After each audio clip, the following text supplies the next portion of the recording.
সবচেয়ে দেশের ক্ষতি করেছেন আপনি।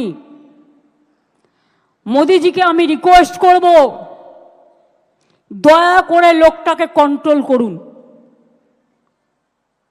সমস্ত এজেন্সিকে দিয়ে দিয়েছেন ওনার হাতে।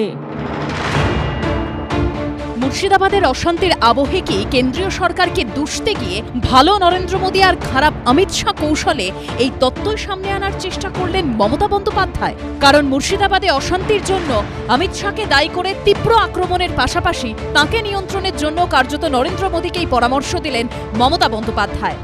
সবচেয়ে দেশের ক্ষতি করেছেন আপনি। মোদিজিকে আমি রিকোয়েস্ট করব, দয়া করে লোকটাকে কন্ট্রোল করুন।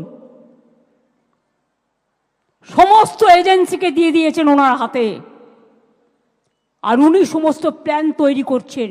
I will again appeal to Narendra Modiji, under your prime ministership, don't allow any atrocious terrible to any community through your home minister. Please see what your home minister is doing through some agencies, and he is a planner. He wants to change the game. Amit Shah কাছে মুখ্যমন্ত্রী কালিদাস বললেন, কারণ আকাশ দেখতে পাচ্ছেন, মেঘদূত হয়ে আসছেন অমিত শাহ। নির্বাচন আসন্ন, তৃণমূলের বিদায়ও আসন্ন। পশ্চিমবঙ্গের মানুষ তৃণমূলকে বিসর্জন দেবে। যে ঘটনা পশ্চিমবঙ্গে ঘটেছে তার জন্য যদি একজন কোনো ব্যক্তিকে দায়ী করা যায়, তিনি মুখ্যমন্ত্রী মমতা বন্দ্যোপাধ্যায়। অমিত শাহকে কালিদাস বলে কটাক্ষ করে তীব্র আক্রমণের পথে হাঁটেন মুখ্যমন্ত্রী। इतना जल्दीबाजी आपका क्यों है? आप तो प्राइम मिनिस्टर कभी नहीं बनेंगे। मोदी जी चला जाने के बाद आप क्या करेंगे? आपको तो अपना के तो हामागुड़ी देते होगे। जितना भी आईटी सेक्टर है उसका, वो सब अमित शाह का कंपनी ज्यादा है।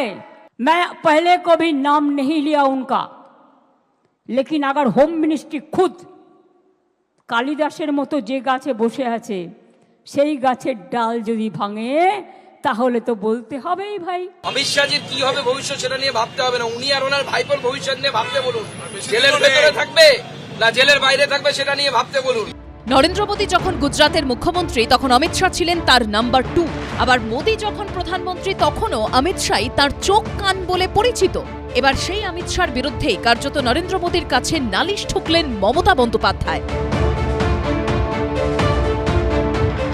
বিশেষ রাজনৈতিক কৌশল। আশাবুল হোসেন, ময়ূর ঠাকুর চক্রবর্তী ও ঝিলম করঞ্জাইয়ের রিপোর্ট, এবিপি আনন্দ।